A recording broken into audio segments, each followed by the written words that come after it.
ഞാനൊരു പ്രാചീന ക്രൈസ്തവ കുടുംബത്തിന്റെ അകത്തുനിന്ന് യേശുവിനെ പ്രസംഗിക്കാൻ ഇറങ്ങിയതല്ല.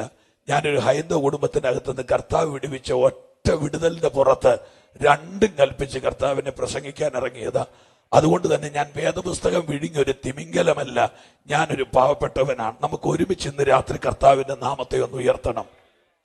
ദാരിദ്ര്യത്തിന്റെ പൊടി പറക്കുന്ന നസറേത്തിൽ യേശു ഓടിക്കളിക്കുകയാണ്. വയസ്സ് 12. ഒരു ഗ്രാമം ഇടിഞ്ഞിളകി യെരൂശലേം ദേവാലയത്തിൽ ആരാധനയ്ക്ക് പോകുമ്പോ വളർത്തപ്പനാകുന്ന യോസഫിന്റെയോ അമ്മയാകുന്ന മറിയുടെയോ വിരൽ തൂങ്ങി ആലയത്തിലേക്ക് പോയി യേശുവിന്റെ ബാല്യം. പിന്നെ അടുത്ത 18 വർഷങ്ങൾ യേശുവിനെ ആരും കാണുന്നില്ല. മുഖം ഒപ്പിയെടുക്കുന്ന ക്യാമറ കണ്ണുകൾക്കോ മഷി തുപ്പുന്ന പേനയ്ക്കോ പിടികൊടുക്കാതെയുള്ള 18 വർഷങ്ങൾ യേശു എവിടെയായിരുന്നു എന്നൊരു ചോദ്യമുണ്ട്.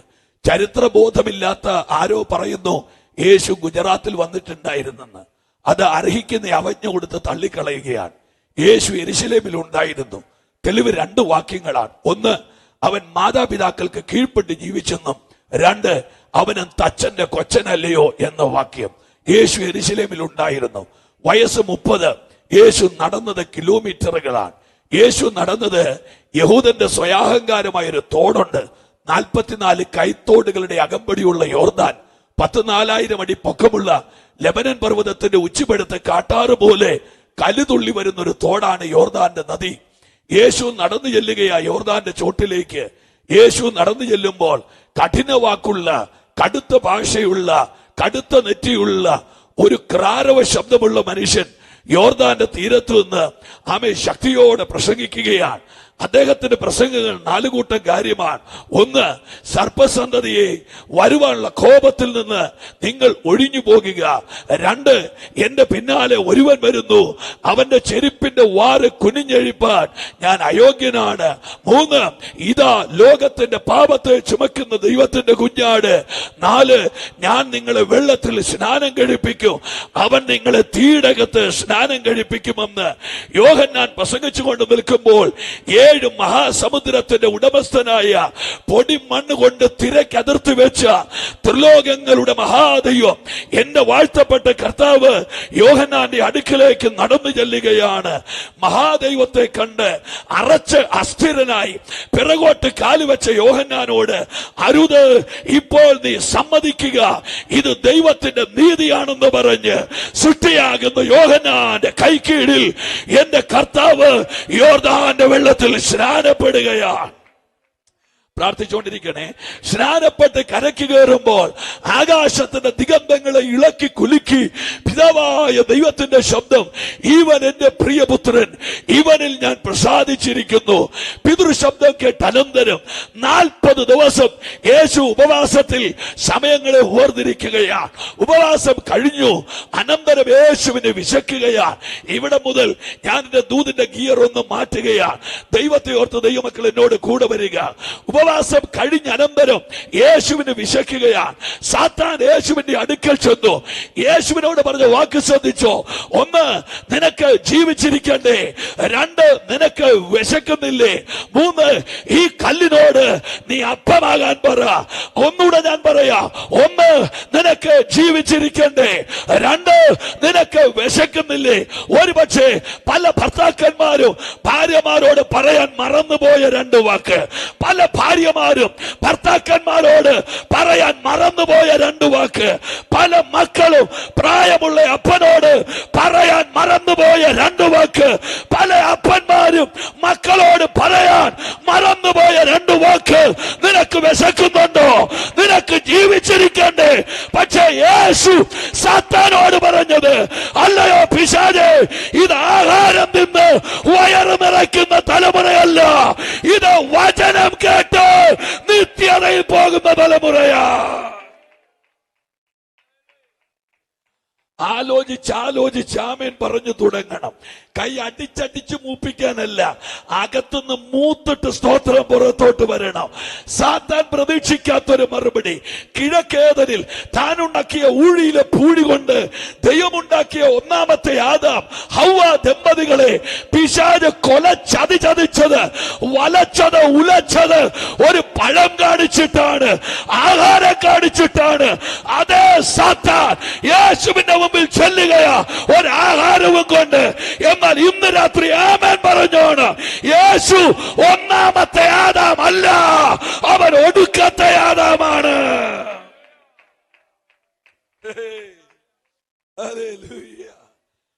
തോറ്റുപോയവരുടെ ഇടയ്ക്ക് തോറ്റുപോയൊരു ദൈവത്തെ അല്ല നാം സേവിക്കുന്നത്. ഇവിടെ തൊട്ട് ഞാൻ ഈ ദൂത് ഗൗരവമായി പറഞ്ഞു വരാം. യേശു പറഞ്ഞു മറുപടി പ്രൗഢഗംഭീരമാണ്. ഒരുപക്ഷെ ഗാസയുടെ മേൽ ഇസ്രായേൽ ഇട്ട ബോംബിനേക്കാൾ അതിഭീകരം, ഒത്തിരി വല്ലായ്മകൾ നിറഞ്ഞ സാത്താന്യ മണ്ഡലം ഉടഞ്ഞുപോയൊരു മറുപടി. അല്ലയോ പിശാചേ, ഇത് ഞങ്ങൾ ജീവിക്കുന്നത് ജഡത്തിലാണ്. എത്ര പേര് പ്രാർത്ഥിക്കുന്നുണ്ട്? ഞങ്ങൾ ജീവിക്കുന്നത് ജഡത്തിലാണ്, പക്ഷെ ഞങ്ങൾ ജീവിക്കുന്നത് ജഡത്തിനു വേണ്ടിയല്ല. ഹല്ലേലൂയ. ആലോചിച്ചിട്ടെങ്കിലും ഒരു ആമേൻ പറയാവോ?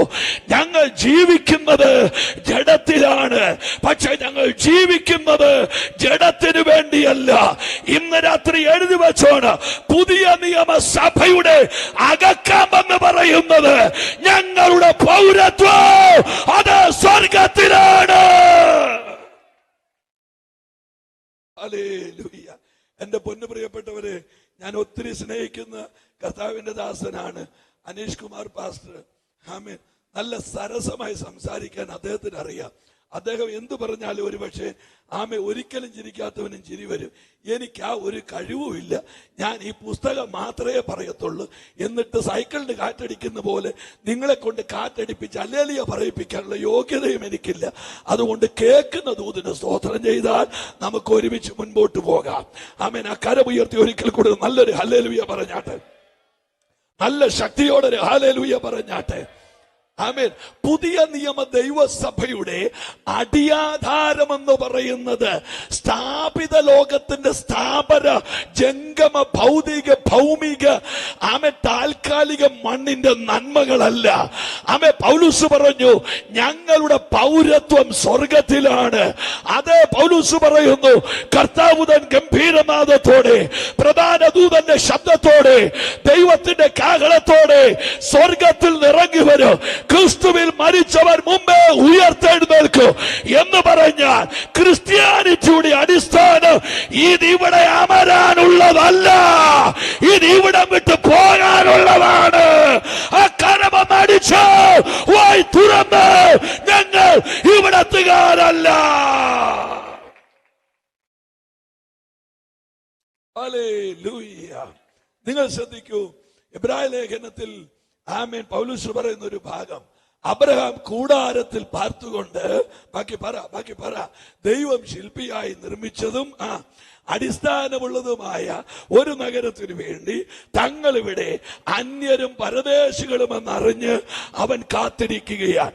അബ്രഹാമിനെ കുറിച്ച് ഞാൻ നടത്തിയ ഒരു ചെറിയ പഠനം, ഒരുപക്ഷെ പഴയ നിയമ വിശുദ്ധന്മാരുടെ കൂട്ടത്തിൽ ഇന്നത്തെ ഇന്ത്യ മഹാരാജ്യത്തിലെ അംബാനിയേക്കാൾ അല്ല, വേൾഡിലെ ലോകത്തിലെ സമ്പന്നന്മാരായ മൈക്രോചിപ്പിന്റെ രാജകുമാരനായ ബിൽ ഗേറ്റ്സിനേക്കാൾ, അല്ലെങ്കിൽ രക്തത്തിന്റെ ഉറവിടമായ ബ്രൂണോയേക്കാൾ അത്യധികം പണമുള്ള ഒരു ഭയങ്കര കോടീശ്വരൻ. അബ്രഹാമിന്റെ വീടിനെ ഞാൻ പഠിച്ചപ്പോൾ അബ്രഹാമിന്റെ വീട്ടിൽ ഒരു നേരം, എത്ര പേര് കേൾക്കുന്നുണ്ട്? ഒരു നേരം 2000 പേർക്ക് ഭക്ഷണം വിളമ്പും. ഒരു നേരം മര്യാദയ്ക്ക് ദൈവമക്കളെല്ലാം പിരിവിട്ടില്ലെങ്കിൽ ജനറൽ കൺവെൻഷന് ഭക്ഷണം കഴിച്ചതിന്റെ പൈസ കടം കിടക്കും. ഒരു നേരം 2000 പേർക്ക്. യഹൂദന്റെ ഡയറ്റിംഗ് സിസ്റ്റം ഒരു ദിവസം 2 നേരമേ കഴിക്കത്തുള്ളൂ. യഹൂദൻ മലയാളി അല്ലാത്തത് കൊണ്ട് ഞാൻ കർത്താവിന് സ്തോത്രം ചെയ്യുന്നു. നമുക്ക് അടുക്കള കണ്ടാൽ പോരാട്ടമാണ്, ആഹാരം കണ്ടാൽ വെല്ലുവിളിയാണ്. ഹല്ലേലൂയ. ഇപ്പൊ ഈ യോഗത്തിന് കൈയടിക്കാതിരിക്കുന്ന പുള്ളികളൊക്കെ യോഗം കഴിഞ്ഞ് ഒരു പിടി ചോറങ്ങോട്ട് വെച്ച് കഴിയുമ്പോൾ JCB മണ്ണ് മാന്തുന്ന പോലെ വാരിയത് വായിക്കാത്തിടും. എന്നാ സ്പീഡാന്നറിയോ? അത്ര ആവേശം ഇവൻ ആരാധനയ്ക്ക് കാണിച്ചിരുന്നെങ്കിൽ എന്നേ അവന്റെ കുടുംബം രക്ഷപ്പെട്ടു പോയേനെ. ഉണ്ടോ? ആ അടി സ്വർഗത്തിലോട്ടുള്ളതല്ല, നാണം കെട്ടടിച്ച അടിയാണ്. ഹല്ലേലൂയ. നോക്ക്, അബ്രഹാമിന്റെ ഡയറ്റിംഗ് സിസ്റ്റം. ഒരു ദിവസം അവർ 2 നേരം കഴിക്കും. ഒന്ന് സൂര്യൻ ഉദിച്ച ശേഷം, 2 സൂര്യൻ അസ്തമിക്കുന്നതിന് മുമ്പ്. 1 നേരം 2000, 2 നേരം 4000, 2 ദിവസം 8, 3 ദിവസം 12, 4 ദിവസം 16000, 5 ദിവസം 20000, 10 ദിവസം 40000, 1 മാസം 1,20,000. ഇത് ചെറിയ കണക്കല്ല. നിങ്ങളുടെ മകളുടെ കല്യാണം ഓർമ്മയുണ്ടോ? നിങ്ങളുടെ മകന്റെ കല്യാണം ഓർമ്മയുണ്ടോ? ആകെ വിളിച്ചത് 930 പേരെ, ആകെ വന്നത് 850 പേര്. കൊടുത്തത് 1 ബിരിയാണി, കുപ്പിയുടെ അടപ്പ് പോലിക്കുന്ന ഒരു പാത്രത്തിൽ 1 ശകലം ഐസ്ക്രീം. വന്നു കയറിയപ്പോ എന്തോ കലക്കിയ ഒരു വെള്ളം. അതിന്റെ കടം വീടിയത് കല്യാണം കഴിഞ്ഞ് 3 വർഷത്തിന് ശേഷമാണ്. 850 പേർക്ക് 1 നേരം ആഹാരം കൊടുത്തിട്ട് 3 വർഷം കഴിഞ്ഞിട്ട് കടം വീടാത്തവരാ നമ്മൾ. അബ്രഹാമിന്റെ വീട്ടിൽ 1 മാസം 1,20,000 പേർക്ക് ആഹാരം വിളമ്പുന്നുണ്ടെങ്കിൽ അദ്ദേഹം എന്താ കോടീശ്വരനാണ്. എന്നിട്ടും ബൈബിൾ പറയുന്നു അയാൾ വീട് വെച്ചില്ല, അയാൾ കൂടാരത്തിൽ പാർത്തെന്ന്. ആ കരമുയർത്തിയവൻ ആമേൻ പറയാമോ? അയാൾ വീട് വെച്ചില്ല, കൂടാരത്തിൽ പാർത്തു. ഞാനിത് എവിടെയോ പ്രസംഗിച്ചപ്പോൾ ഒരാൾ വന്നിട്ട് എന്നോട് പറഞ്ഞു, പാസ്റ്ററെ, അന്നത്തെ കാലത്ത് വീടില്ല, അന്നത്തെ കാലത്ത് കൂടാരമേ ഉള്ളൂ. പാസ്റ്ററിന് അഭിപ്രായം ഉണ്ടോ? ഇല്ലല്ലോ. അന്നത്തെ കാലത്ത് വീടില്ല, അന്നത്തെ കാലത്ത് കൂടാരമേ ഉള്ളൂ. ഞാൻ പറഞ്ഞു അതെന്റെ കുറ്റമല്ല, അങ്ങ് ബൈബിൾ വായിക്കാത്തതിന്റെ കുറ്റമാ. അടുത്ത അധ്യായത്തിൽ എഴുതിയിട്ടുണ്ട് യാക്കോബ് സുക്കോത്തിൽ വീട് പണിതെന്ന്. അങ്ങനെ തന്നെ എഴുതിയിട്ടുണ്ട്. ഇത് കളിപ്പുസ്തകമല്ല, ഇത് സത്യവേദ പുസ്തകമാണ്. അബ്രഹാമിന്റെ കൊച്ചുമോന് കൂടാരത്തിൽ അല്ല താമസിച്ചത്, അവൻ സുക്കോത്തിൽ വീട് പണിതെന്ന് എന്റെ പുസ്തകത്തിൽ വാക്യമുണ്ട്. ഞാൻ അബ്രഹാമിനോട് ചോദിക്കുന്നു, എന്താ കൂടാരത്തിൽ പാർത്തത്? മറുപടി, ഇത് ശാശ്വതമല്ല. ദൈവം ശില്പിയായി അയ്യോ പ്രത്യാശയുള്ളവർ കൈയൊന്നടിച്ച് കർത്താവിനെ സ്തുതിക്കാമെങ്കിൽ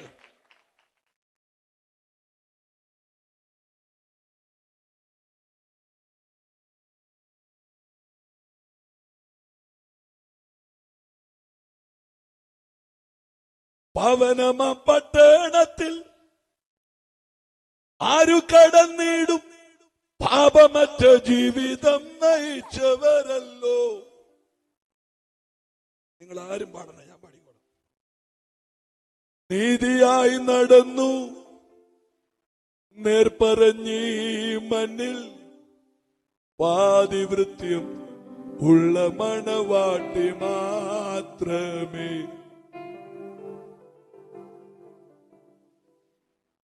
എൻ പ്രയാണകാലം 4 വിരൽ നീളം ആയതിൻ പ്രതാപം കഷ്ടത മാത്രം. ഞാൻ പറന്നു വേഗം യേശുവിനോട് ചേരും. വിൻമഹിമ പ്രാപിച്ചു ഞാൻ വിശ്രമിച്ചിടും. ഓ മുത്തുമയമായി വിളങ്ങും പട്ടണമതാണ് പുത്തനരുശലേപുരം. തത്ര ശോഭിതം വീതി സ്വച്ഛ സ്ഫടിക തുല്യം തങ്ക നിർമ്മിതമാ ആ പട്ടണം അതിന്റെ ഭംഗി വർണ്യമല്ലോ. അതിന്റെ ഒരു വരി ഞാൻ പാടിയത് ഒന്നുകൂടെ എടുത്തു വലിച്ചു പാടാം. ഭവനമ പട്ടണത്തിൽ ആരു കടന്നിടും? പാപമറ്റ ജീവിതം നയിച്ചവരല്ലോ.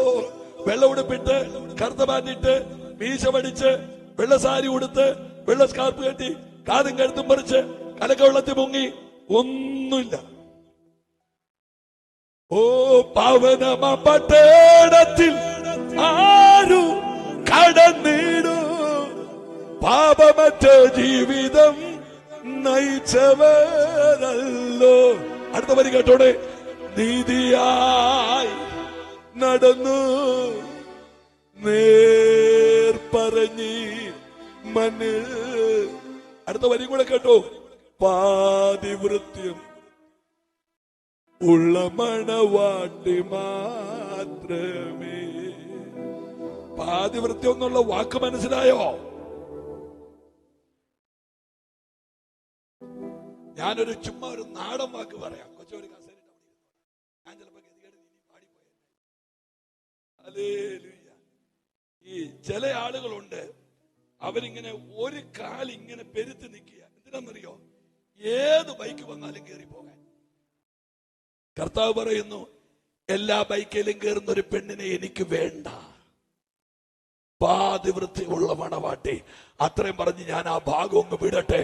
കൈ ഉയർത്തി ഒരു ഹല്ലേലൂയ പറഞ്ഞാട്ടെ, നല്ല ശക്തിയോടൊരു ഹല്ലേലൂയ പറഞ്ഞാട്ടെ.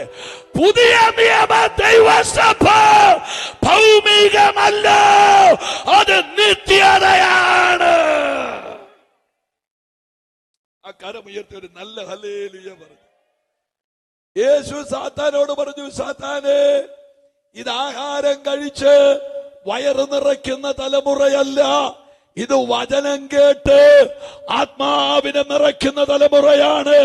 അതുകൊണ്ടാണ് നമ്മുടെ അപ്പച്ചന്മാര് പറഞ്ഞത്, ആമേ, ഒരു പറവയ്ക്ക് 2 ചിറകുള്ളത് പോലെ പുതിയ നിയമസഭയുടെ 2 ചിറക്. ഒന്ന് ആരാധനയാണ്, ഒന്ന് വചനമാണ്. ആ കരപടിച്ചൊരാമേ പറഞ്ഞ്, 1 ആരാധന, 2 ദൈവവചനം. ചിലർക്ക് ആരാധന ഭയങ്കര അലർജിയാണ്. ആരാധന അവർക്ക് വലിയ വയറ്റുവേദനയാ. വേറെ ചിലർക്ക് ആരാധന മാത്രമേ ഇഷ്ടമുള്ളൂ, വചനം അവർക്ക് വയറ്റുവേദനയാ. ഇത് രണ്ടും പോരാട്ടമാണ്. നിങ്ങൾ കേട്ടില്ലല്ലേ? ഇത് രണ്ടും പോരാട്ടമാ. ഹല്ലേലൂയ. ആരാധനയും വേണം, ദൈവവചനവും വേണം. ആമേൻ. അത് അകത്ത് ആമേ തിരിച്ചറിഞ്ഞവർ മാത്രം ആ കരമുയർത്തി വരുന്നത്.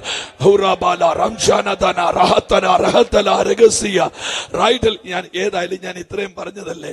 ആമേൻ. ഞാൻ ഒരു ഭാഗം കൂടെ ഒന്ന് ശകലം ഒന്ന് തൊട്ടേച്ച് ഞാൻ മുൻപോട്ട് പോകാം. ഞാൻ 28 വർഷമായി സഭയുടെ പാസ്റ്ററായിട്ട്. ആമേൻ. ഒരു 30 വർഷത്തിനടുത്തായി ഞാൻ ഈ പുസ്തകം പ്രസംഗിക്കാൻ തുടങ്ങിയിട്ട്. ആമേൻ. എന്റെ ഈ ചെറിയ പ്രഭാഷണ ജീവിതത്തിൽ എന്നെ ഏറ്റവും കൂടുതൽ വിരട്ടിയതും ഞെട്ടിച്ചതുമായ ഒരു ഭാഗമുണ്ട് ബൈബിളിൽ. അത് മത്തായി സുവിശേഷം 25 കർത്താവിന്റെ ദാസന്മാരിനോട് കൂടെ ഉണ്ടല്ലോ. മത്തായി സുവിശേഷം 25. അതിനകത്ത് ഭാഗം ഏതാണെന്നറിയാമോ? മണവാളന്റെ മണിയറയിലേക്ക് പോയ 10 കന്യകമാരുടെ ചരിത്രം. What is Christianity? എന്താണ് ക്രിസ്ത്യാനിറ്റി എന്ന് ചോദിച്ചാൽ അതിന് വാരിക്കട്ടി മറുപടി പറഞ്ഞ് ആവേശം കൊള്ളണ്ട. ഒറ്റ വാക്കിൽ മറുപടി പറയാം. മണവാളന്റെ മണിയറയിലേക്ക് പോകുന്ന മണവാട്ടിയുടെ യാത്രയുടെ പേരാണ് ക്രിസ്ത്യാനിറ്റി. അപ്പൊ ഒരു കാര്യം ഓർത്തോണം, ക്രിസ്ത്യാനിറ്റി കെട്ടിടങ്ങളിലല്ല, ക്രിസ്ത്യാനിറ്റി വഴിയിലാണ്. അപ്പോസ്തല പ്രവൃത്തിയിൽ നമ്മളെ വിളിച്ചത് ഈ മാർഗക്കാരെന്നാണ്. എന്ന് പറഞ്ഞ ക്രിസ്ത്യാനിറ്റി ഒരു വേ ആണ്. എവിടെ നിന്ന് എങ്ങോട്ട്? ഈ പാപം നിറഞ്ഞ ലോകത്തിൽ നിന്ന് പാപമില്ലാത്തൊരു നിത്യതയിലേക്ക്.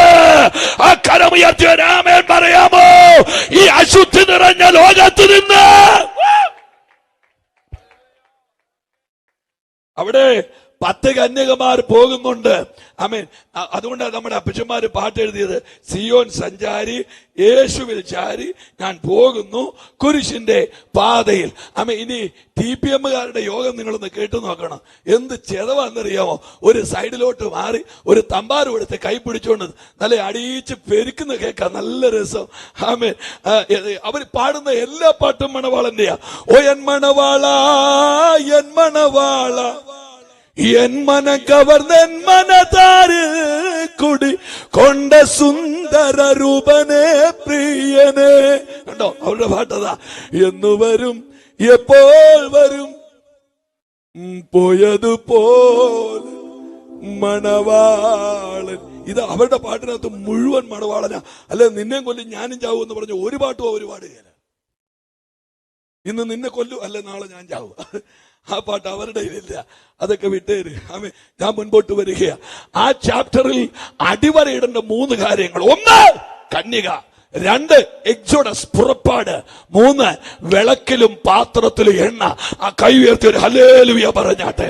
1 കന്യക. എന്താ വാക്കിന്റെ അർത്ഥം? പുരുഷൻ തൊടാത്തവൾ. എന്താ വാക്കിന്റെ അർത്ഥം? അനിഷേധ്യമായ വിശുദ്ധ ജീവിതം. ഞാൻ ദൈവമക്കളോട് ഉറക്കെ പറയാ, ആമേൻ, നിത്യതയാണ് നമ്മുടെ സ്വപ്നമെങ്കിൽ വിശുദ്ധി എന്ന വിഷയത്തിൽ കോംപ്രമൈസ് ഇല്ല.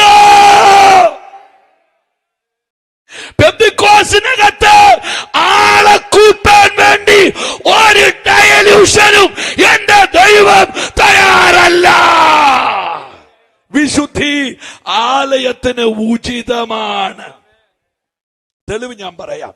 ഈ കേരളത്തില് മദ്രാസ് മെയിൽ എന്ന് പറഞ്ഞൊരു ട്രെയിൻ ഉണ്ട്. നിങ്ങൾ ആരെങ്കിലും കയറിയിട്ടുണ്ടോ? ഇല്ല. എല്ലാരും ഇപ്പൊ രാവിലെ ഫ്ലോറിഡയിൽ നിന്ന് വന്നതാ. മദ്രാസ് മെയിൽ എന്ന് പറഞ്ഞൊരു ട്രെയിൻ ഉണ്ട്. പെരുമ്പാമ്പ് പോലത്തെ ഒരു സാധനം. നിങ്ങൾ ആ ട്രെയിനിൽ കയറിയിട്ടുണ്ടോ? എടോ, താൻ കണ്ണുപിടിച്ച് നോക്കാതെ ആ ട്രെയിനിൽ കയറിയിട്ടുണ്ടോ? ഇല്ല, നീ കയറരുത്. ആ ട്രെയിനിന് പ്രത്യേകതയെന്നറിയോ? കേരളത്തിൽ ഏറ്റവും കൂടുതൽ എലി പെറ്റ് കിടക്കുന്നത് ആ ട്രെയിനകത്താ.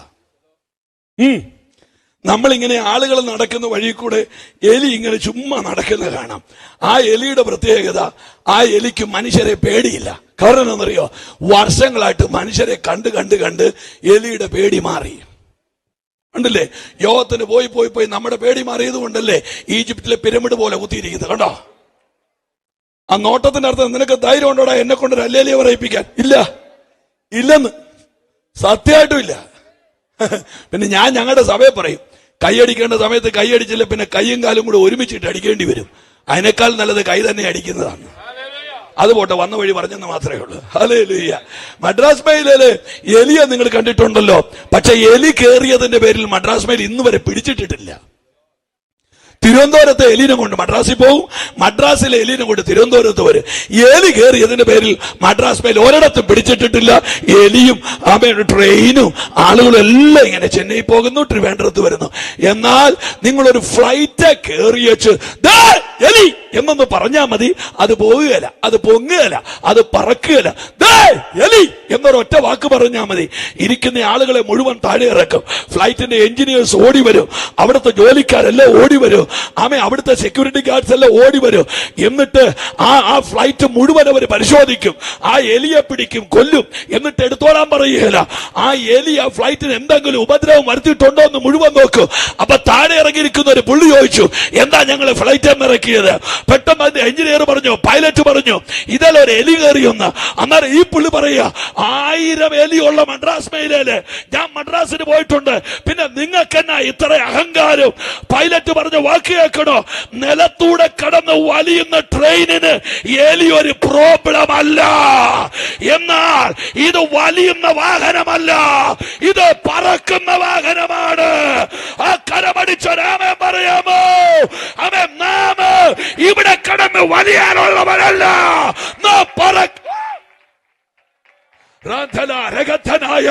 അർത്ഥവേദിയ ജാനപ്രബന്ധനായ ഒന്ന് കരമടിച്ച് ഇവിടെ തയ്യാറല്ല.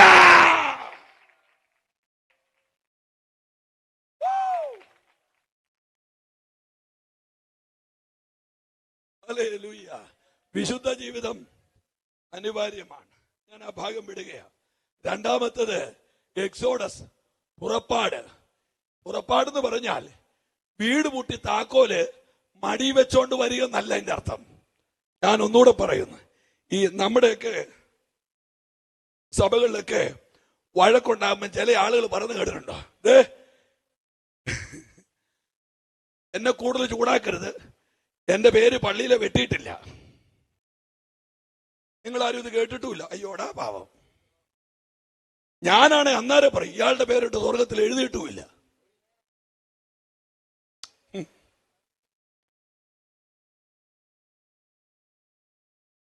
എക്സോഡസ് എന്ന വാക്കിന്റെ അർത്ഥം വീട് പൂട്ടി താക്കോൽ ഒക്കത്ത് വെച്ചോണ്ട് വരികയൊന്നല്ല. വീട് പൂട്ടി വെച്ച് താക്കോൽ അറബിക്കടലിൽ കളഞ്ഞേച്ച് വരണം. ഇനി ഒരു തിരിച്ചുപോക്കില്ല.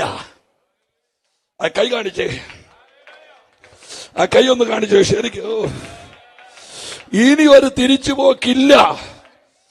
ഇനി ഒരു നിങ്ങൾ ആമേൻ പറഞ്ഞില്ല അല്ലേ? ഇനി ഒരു തിരിച്ചുപോക്കില്ല.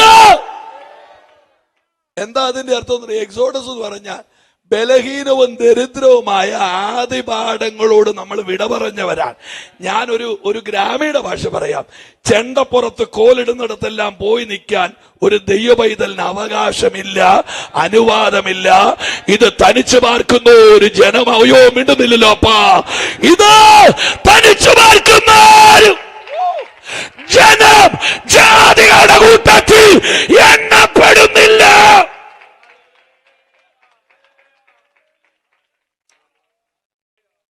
എനിക്ക് ഇച്ചിരൂടെ ഒച്ച ഉണ്ടായിരുന്ന ഞാൻ ഇച്ചിരൂടെ അലറിയാന്. എടോ, തന്റെ ബോക്സിന് വല്ല കുഴപ്പമുണ്ടോ? ഇല്ലല്ലോ അല്ലേ? കിട്ടുകെട്ടങ്ങോട്ട് വചനമല്ലേ. ജാതികളുടെ കൂട്ടത്തിൽ എണ്ണപ്പെടുന്നില്ല. അപ്പം അതങ്ങനെയാ. ഇനി അടുത്ത കാര്യം പറയാം, അതുകൂടെ പറഞ്ഞ് ഞാൻ വിട്ടേക്കാം. ഞാനൊരു 39 വർഷത്തിന് മുമ്പാ 2ാം ക്ലാസ്സിൽ പഠിക്കുന്ന ഒരു ചെറുക്കനായിട്ട് പെന്തിക്കോസിന്റെ സഭയിൽ ചെല്ലുന്നത് കുമരകത്ത്. എന്റെ വീട് കുമരകത്താ. അതായി സുഭാഷ് കുമരകം എന്ന് പറഞ്ഞൊരു വാല് കിടക്കുന്നു.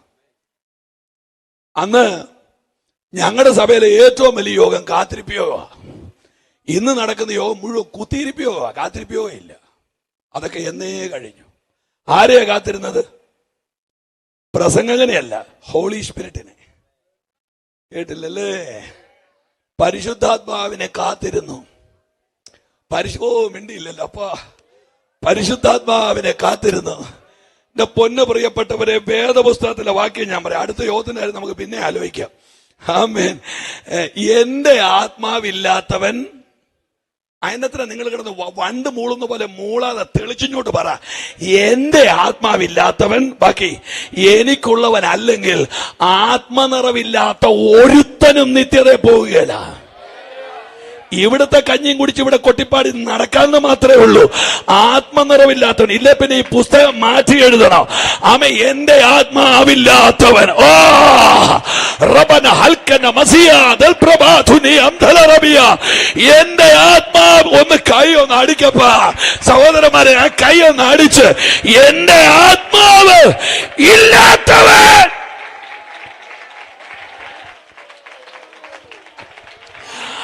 അപ്പോസ്തല പ്രവൃത്തി 19.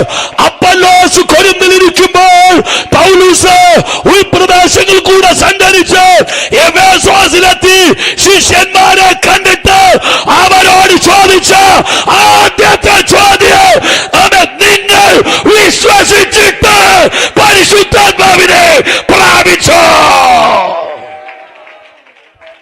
IPC ആണോ, ചർച്ചകോടാണോ, ഷാരോണാണോ, ന്യൂ ഇന്ത്യ ആണോ, AG ആണോ, ദി ഇൻഡിപെൻഡന്റ് പെന്തക്കോസ്റ്റൽ അസംബ്ലി ആണോ, അതല്ലെങ്കിൽ ഈവനിങ് ലൈറ്റ് ആണോ? അതൊക്കെ സഭയുടെ പേരാ. മോർണിംഗ് സ്റ്റാർ ആണോ? പൗലോസ് ചോദിച്ചില്ല. ഈ കെട്ടിടം പാസ്റ്ററിന്റെ പേരിലാണോ, അതോ ഡിസ്ട്രിക്റ്റിന്റെ പേരിലാണോ, അതോ കമ്മിറ്റിക്കാരന്റെയും കുമ്മറ്റിക്കാരന്റെയും പേരിലാണോ? ഈ പൊട്ട ചോദ്യം പൗലോസ് ചോദിക്കുകയല്ല. പൗലോസിന്റെ ചോദ്യം, നിങ്ങൾ അഭിഷേകം പ്രാപിച്ചോ? നിന്റെ മേൽ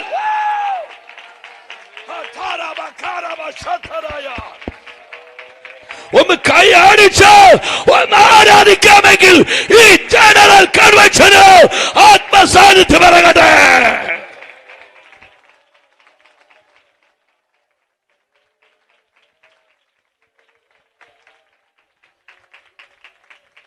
പണ്ടൊരു പാസ്റ്റർ പറഞ്ഞു, എനിക്ക് ക്ഷീണമായതുകൊണ്ട് ഞാൻ ഇരുന്ന് പ്രസംഗിക്കുവാന്ന്. അല്ല, സെക്രട്ടറി പറഞ്ഞു, എന്നാ പിന്നെ ഞാൻ കിടന്ന് കേട്ടോളാന്ന് പറഞ്ഞു. നിങ്ങൾ കേട്ടില്ലല്ലേ? ഇരുന്ന് പ്രസംഗിക്കുന്ന ഉപദേശിക്ക് കിടന്ന് കേൾക്കുന്ന വിശ്വാസി. എന്തിന് കൊള്ളാം ആരാധിക്കാത്ത സഭ? ആർക്ക് വേണം?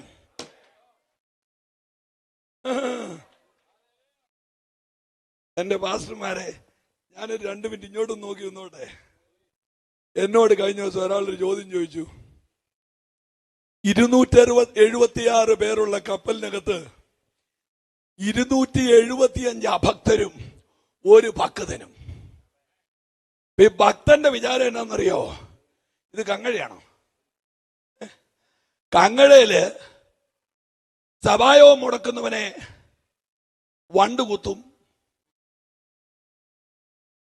പല്ലുവേദന എടുക്കുമ്പോ പുകലയുടെ ഞെട്ട് കടിച്ചു പിടിക്കുന്നവരുണ്ട്. അവനെ തേള് കുത്തു. ചിരിക്കുന്നെങ്കിൽ മര്യാദയ്ക്ക് ചിരിക്ക്. ചുമ്മാ ചിരി പിടിച്ചു വെച്ചു വല്ല വേലാഴി ഉണ്ടായിട്ട് അവനെ തേള് കുത്തും.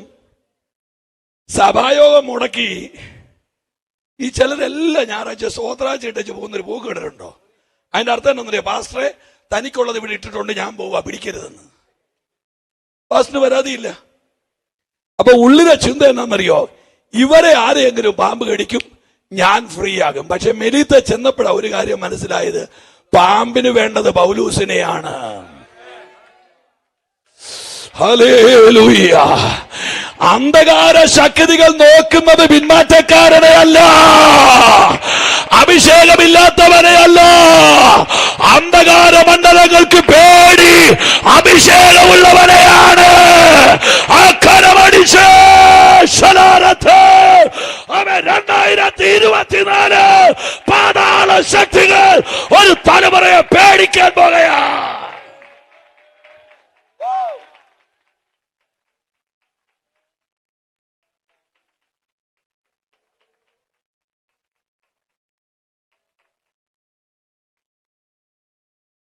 ആ ചോദ്യം ഭയങ്കര ജെന്യൂനാണ്. എന്തുകൊണ്ട് പൗലൂസിനെ കടിച്ചു? നിങ്ങളൊന്ന് പ്രാർത്ഥിച്ചുകൊണ്ടിരിക്കുന്നുണ്ടോ? എന്തുകൊണ്ട് പൗലൂസിനെ കടിച്ചു? എന്തുകൊണ്ട് വേറെ ആരെയും കടിച്ചില്ല? നിങ്ങൾ ചില ആളുകളെ, ഞാൻ ഈ ഇവിടെ ഇരിക്കുന്ന ഒരു ദേവദാസനെ എനിക്ക് സത്യത്തിൽ അറിയത്തില്ല. ആരെങ്കിലും അറിയോ? ശരിക്കും ഇല്ല. അതുകൊണ്ട് എന്റെ അപ്പനൊരു പാസ്റ്റർ, ഞങ്ങളുടെ വീട്ടിൽ ഉപദേശിമാർ 5 പേരുണ്ട്. അപ്പ IPCയിൽ ഒരു ശുശ്രൂഷകനാ.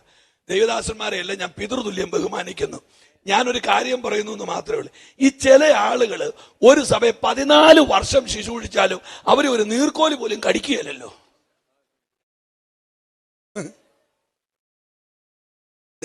നിങ്ങൾ ഇവിടെ നിന്ന് ചിരിച്ചാൽ അവരൊക്കെ അത് കാണുന്നുണ്ട് കേട്ടോ.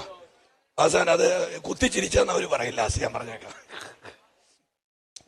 ചിലര് വർഷങ്ങൾ ഒരു ചർച്ചയിൽ ഇരുന്നാലും നീർക്കോല് പോലും എന്ത് ചെയ്യത്തില്ല, കടിക്കില്ല. എന്നിട്ട് അവര് പറയുന്ന കഴിഞ്ഞ 14 വർഷങ്ങൾ എന്നാ 14 ഒന്നുമില്ല, പാമ്പ് കടിക്കുകയില്ല. അപ്പൊ ആ പാമ്പിനോട് ചോദ്യര്, നീ എന്നാ ആ പുള്ളി അവിടെ 14 വർഷം ഇരുന്നിട്ട് കടിക്കാഞ്ഞത്? പാമ്പ് പറയും, അയാള് പുൾപ്പിറ്റാന്ന് ഇറങ്ങിയിട്ട് വേണ്ടേ കടിക്കാൻ. പൗലോസിന്റെ പ്രത്യേകത എന്താണെന്നറിയാ? ഈ പുള്ളിയുടെ ശിശുവിടെ ഈ പുള്ളി വിറകിളക്കും. ആരോട് പറയാൻ? വിറകിളക്കും. കാര്യം തീ കത്തണേ വിറക് വേണമല്ലോ. അല്ലാതെ ഈ സെക്രട്ടറിയുടെ കൊച്ചിനെ പിടിച്ച് മുക്കുന്ന പണിയല്ല പൗലോസിൻ്റെത്. ഖജാഞ്ചിയുടെ 2 കൊച്ച്, സെക്രട്ടറിയുടെ 1 കൊച്ച്, പാസിന്റെ ഇളയ കൊച്ചിനെ കൂടെ കൂട്ടി 4 എണ്ണത്തിനെ നനച്ചു പൊക്കുന്ന ശിശുവിന്റെ അല്ല പൗലോസിൻ്റെത്. പൗലോസ് പുറത്തിരിക്കുന്ന വിറക് പോയി അങ്ങ് ഇളക്കും. ഒന്ന് വിട്ടുകൊടുത്തൊന്ന് ആരാധിച്ചേ. എനിക്കറിയില്ല, ഞാൻ ഈ IPA ഈ പ്രസ്ഥാനത്തോട് ഞാൻ വിളിച്ചു പറയാ, ഇതുവരെ കാണാത്തൊരു വളർച്ച 2024 ഈ സഭയുടെ മേൽ വെളിപ്പെടാൻ പോവുകയാണ്. കരമടിച്ച്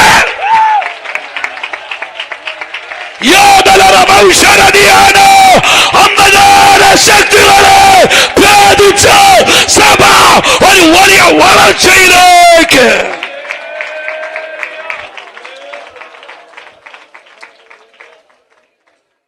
ഹല്ലേലൂയ.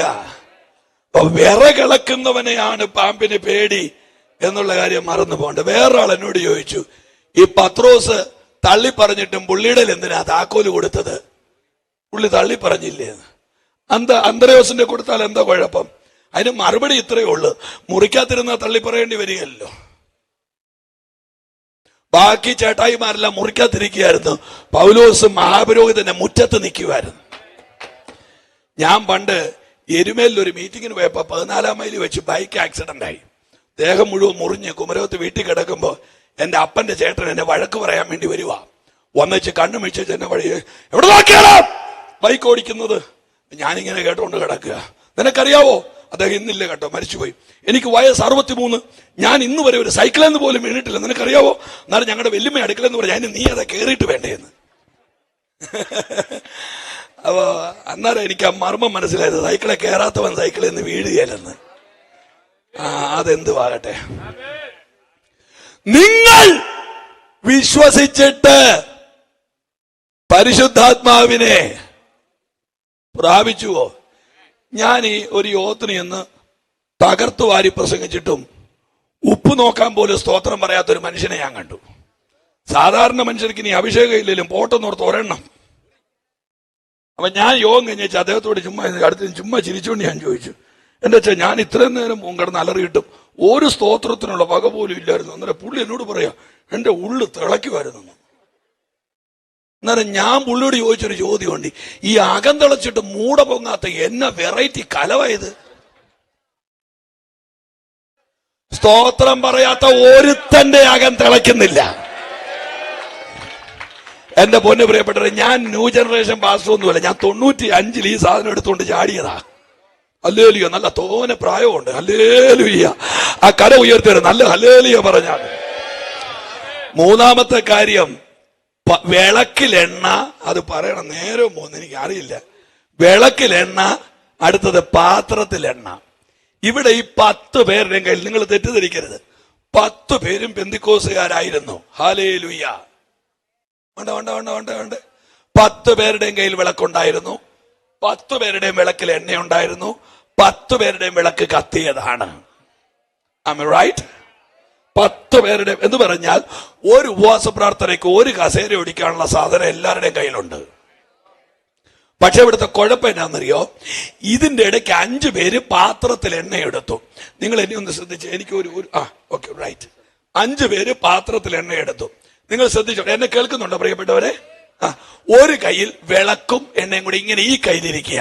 അപ്പൊ വലത്തെ കൈ ഫ്രീ ആയിരുന്നു. വലത്തെ കൈ ഫ്രീ ആയിരുന്നു. അപ്പൊ ഈ 5 പേര് എന്ന് വെച്ച് വലത്തെ കൈയിലോട്ടൊരു പാത്രത്തിൽ എണ്ണ എടുത്തു. അവരുടെ 2 കൈയും ഇപ്പോ എൻഗേജ്ഡ് ആയി. ഹല്ലേലൂയ. ഒന്നുകൂടെ ഞാൻ പറയട്ടെ, വലത്തെ കൈയിൽ എണ്ണപ്പാത്രം എടുത്തു, മറ്റേ കൈയിൽ വിളക്കും കൂടെ പിടിച്ചപ്പോ 2 കൈ എൻഗേജ്ഡ് ആയി. ആത്മാവിന് വേണ്ടി 2 കൈ എൻഗേജ്ഡ് ആയതുകൊണ്ട് അവർക്ക് പാപത്തിലോട്ട് കൈ നീട്ടാൻ പറ്റിയില്ല. വേണ്ടാത്ത കാര്യത്തിന് കൈനീട്ടാൻ പറ്റിയില്ല. അവർ ആത്മാവിൽ എൻഗേജ്ഡ് ആയിരുന്നു. എത്ര പേര് ആമേൻ പറയുന്നുണ്ട്? എന്നാൽ ഇതിനകത്ത് 5 പേരുണ്ട്. അവരെ ഒരു കൈയിൽ എണ്ണയുണ്ട്, ഒരു കൈ ഫ്രീ ആണ്. ഇടയ്ക്ക് അവസരം കിട്ടിയപ്പോഴെല്ലാം ഇവർ കൈ ഉപയോഗിച്ചു. ഏതായാലും ഒരു ഗതികാട് കേൾക്കണോ, മണിയറയുടെ വാതിൽക്കൽ ചെന്നപ്പോ 5 പേരുടെ വിളക്കങ്ങ് അണഞ്ഞു. 5 പേര് നിത്യത പോകാഞ്ഞത് എന്തുകൊണ്ട്? കുല ചെയ്തോ? ഇല്ല. മോഷ്ടിച്ചോ? ഇല്ല. മിണ്ടുന്നില്ലല്ലോ. വ്യഭിചാരം ചെയ്തോ? ഇല്ല. കള്ളസാക്ഷ്യം പറഞ്ഞോ? ഇല്ല. മോഹിച്ചോ? ഇല്ല. അപ്പൊ കൽപ്പനകളിൽ ഒന്നും മുടക്കിയിട്ടില്ല. പക്ഷെ പാത്രത്തിൽ എണ്ണയില്ലായിരുന്നു. ഈ പുസ്തക സത്യമാണെങ്കിൽ നിത്യതയിലേക്ക് പ്രവേശിക്കാനുള്ള ഭീകരമായ തടസ്സം എണ്ണയില്ലായ്മയാണ്.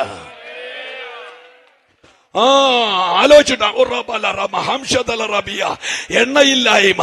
ഞാൻ ഈ ജനറൽ കൺവെൻഷന് കൂടുമ്പോ ദൈവമക്കളോട് പറയുന്നു, സഭയ്ക്കകത്ത് പോയി ചത്തു കുത്തിയിരുന്ന് പോകരുത്. ഉറപ്പായിട്ടും നിനക്ക് നിത്യത നഷ്ടപ്പെടും. എണ്ണയില്ലായ്മ അപകടമാണ്. ആ കരമടിച്ചോ, എണ്ണയില്ലായ്മ.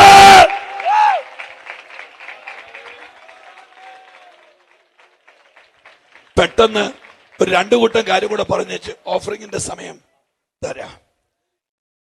കല്ലിനോട് അപ്പമാകാൻ പറ. യേശു പറഞ്ഞു പറ്റുകയില്ല. ദേവാലയ ഗോപുരത്തിന് മേളിൽ കെട്ടിച്ച് പറഞ്ഞ താഴോട്ട് ചാട്. യേശു പറഞ്ഞ ചാടുകയില്ല. കാരണം എന്നറിയോ, പിടിക്കുമോ എന്നറിയാൻ ചാടി നോക്കുന്ന പരിപാടി മക്കൾക്കില്ലെന്ന് പറഞ്ഞു. അത് നിങ്ങൾക്ക് മനസ്സിലായിട്ടില്ല. സമയം കിട്ടുമ്പോൾ പറഞ്ഞു തരാവേ. ഹല്ലേലൂയ. മൂന്നാമത്തത്, സാത്താൻ യേശുവിനോട് പറഞ്ഞു, ഞാൻ ആധാരം നിനക്ക് തരാം, നീ ആരാധന എനിക്ക് തരണോന്ന്. യേശു പറഞ്ഞു, ആധാരമല്ല വലുത്, ആരാധനയാ വലുതെന്ന്. ഒന്നുകൂടെ ഞാൻ പറയാ, കങ്ങഴല് 14 സെന്റ് സ്ഥലം കാണുമ്പോ മൂക്കിടിച്ച് വീഴുന്നവനല്ല ദൈവ പൈതല്. 7 ഭൂഖണ്ഡത്തിലെ ആധാരം കിട്ടിയാലോ ആരാധന കഴിഞ്ഞിട്ട് എനിക്ക് എന്തുകൊള്ളെന്ന് പറയുന്ന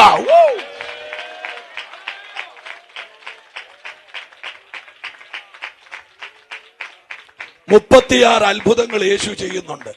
യായിറോസിന്റെ മകളെ ഉയർപ്പിച്ചു, വിധവയുടെ മകനെ ഉയർപ്പിച്ചു, മാർത്തയുടെ മറിയുടെ സഹോദരനായ ലാസറിനെ ഉയർപ്പിച്ചു. യേശുവിൽ ഞാൻ കണ്ട 3 കാര്യങ്ങൾ പറഞ്ഞ് സ്വത്രാജിക സമയം. 1, ആരും തൊടാത്തവരെ യേശു തൊടും. ഇത് പറഞ്ഞ് എന്നെ ഓടിച്ചിട്ട് തൊഴിക്കണം. 2, ആരും മിണ്ടാത്തവരോട് യേശു മിണ്ടും. 3, ആരും കയറാത്ത വീട്ടിൽ യേശു കയറും. അവഗണിക്കപ്പെട്ടവരെ പരിഗണിക്കുന്ന ഒരു ദൈവം ഉണ്ടെങ്കിൽ നിങ്ങള് സ്തോത്രാഴ്ച എടുത്ത് ഉള്ള ദൈവകൃപ കളയരുത്. ആത്മാവിൽ സ്തോത്രാഴ്ച ഇട്ടേച്ച് എനിക്കൊരു ശകലം കാര്യം കൂടെ പറയാനുണ്ട്. അന്തരീക്ഷം കളയാതിരിക്കണമേ please.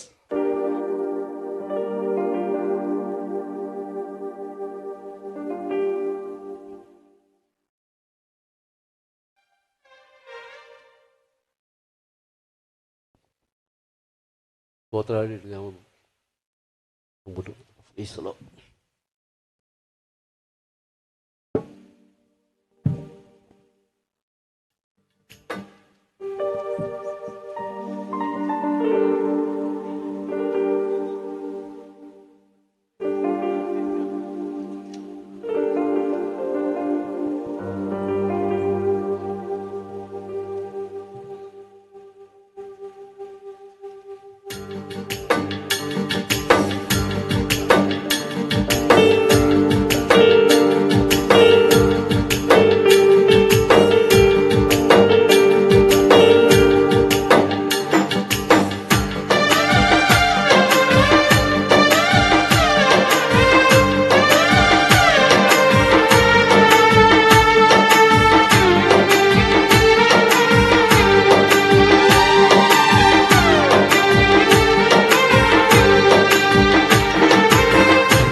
Paramanandam Prabhu.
Price the lord. നമുക്ക് വീണ്ടും പ്രാർത്ഥനയോടുകൂടി ആയിരിക്കാം. കർത്താവിൻ്റെ മഹത്വമാർന്ന ശുശ്രൂഷയ്ക്ക് വേണ്ടി ആമേൻ ഹല്ലേലൂയ നൽകിയ കരങ്ങളെയും ആമേ മുഖാന്തരങ്ങളെയും ദൈവകരങ്ങളിൽ ഏൽപ്പിച്ചു കൊടുത്തുകൊണ്ട് നാം എല്ലാവരും പ്രാർത്ഥനയോടുകൂടി ആയിരിക്കുമ്പോൾ കർത്താവിൻ്റെ പ്രിയദാസൻ പാസ്റ്റർ ജോസ് അവർ മുമ്പോട്ട് കടന്നു വന്ന് ഇപ്പോൾ സ്തോത്ര കാഴ്ച വഴിവാൻ പ്രാർത്ഥിക്കും. Price the lord. നമുക്ക് പ്രാർത്ഥിക്കാം. കർത്താവേ സ്തോത്രം. പരിശുദ്ധനായ ദൈവമേ, സ്വർഗീയ പിതാവേ, അനുഗ്രഹമറിയ നല്ല സമയത്തിനായിട്ട് നന്ദി പറയുന്നു. ലഭിക്കപ്പെട്ട സ്വത്ര വഴികാട് ആമേ ദൈവകരങ്ങളിലേക്ക് ഏൽപ്പിച്ച് സമർപ്പിച്ച് പ്രാർത്ഥിക്കും. ഇതിൽ നീട്ടിയ കരങ്ങളെയും നീട്ടാത്ത കരങ്ങളെയും ഒരുപോലെ അനുഗ്രഹിക്കണമെന്നാഥ. ദൈവ നാമ മൗത്തതിനായി തീരുവാൻ വാഴ്ത്തി അനുഗ്രഹിച്ച് അടിയങ്ങളുടെ പക്കൽ ഏൽപ്പിക്കണം. അവിടുന്ന് പ്രാർത്ഥന യാചന കെട്ടിക്കൽ നന്ദി എല്ലാം യേശു ക്രിസ്തുവിന്റെ നാമത്തിൽ തന്നെ. ആമേൻ. Praise the lord. നമുക്ക് വീണ്ടും പ്രാർത്ഥനയോട് കൂടി ആയിരിക്കാം. തുടർന്ന് ആമേൻ വീണ്ടും പാസ്റ്റർ ഹല്ലേലൂയ സ്തോത്രം ആമേൻ ദൈവവചനം ശുശ്രൂഷിക്കും. അതിനായി കർത്താവിന്റെ ദാസനെ വീണ്ടും രക്ഷിക്കും. വായിച്ച കുറിവാക്യം യോഹന്നാന്റെ സുവിശേഷം 2-ാം അധ്യായത്തിലെയാണ്.